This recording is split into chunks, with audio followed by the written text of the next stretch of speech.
साल 1993 की बात है। अमेरिका के वॉशिंगटन डीसी शहर में अपराध की दर लगातार बढ़ रही थी। लोग डर में जी रहे थे। सरकार और पुलिस भी इस समस्या से जूझ रही थी, लेकिन कोई हल नहीं निकल रहा था।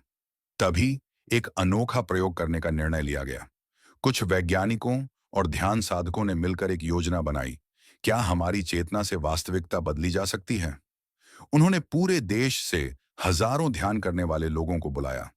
यह तय हुआ कि जून से जुलाई तक, कई हफ्तों तक वे सभी एक साथ ध्यान करेंगे और शहर में शांति आए ऐसा सामूहिक रूप से सोचेंगे। शुरुआत में कई लोग इस पर हंसे और बोले, सिर्फ सोचने से क्या बदलेगा? लेकिन वैज्ञानिकों ने कहा, हम नतीजे देखेंगे। जैसे जैसे ध्यान शुरू हुआ, कुछ चौंकाने वाली चीजें घटने लगीं। पहले हफ्ते में ही अपराध की दर 10% कम हो गई।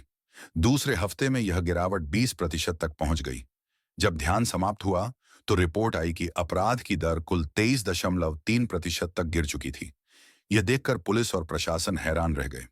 इस प्रयोग को meditation and crime reduction experiment नाम दिया गया और वैज्ञानिकों ने यह सिद्ध किया कि जब बड़ी संख्या में लोग सकारात्मक सोच और चेतना पर ध्यान केंद्रित करते हैं, तो उनकी ऊर्जा वास्तव में भौतिक दुनिया को प्रभावित कर सकती है।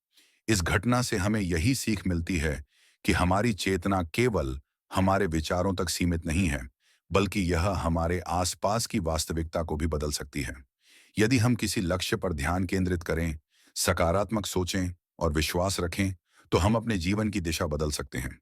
इसलिए अगली बार जब आपको जीवन में कोई कठिनाई महसूस हो, तो घबराने के बजाय अपनी चेतना को सही दिशा में मोड़ें, क्योंकि आपकी सोच ही आपकी वास्तविकता बनाती है।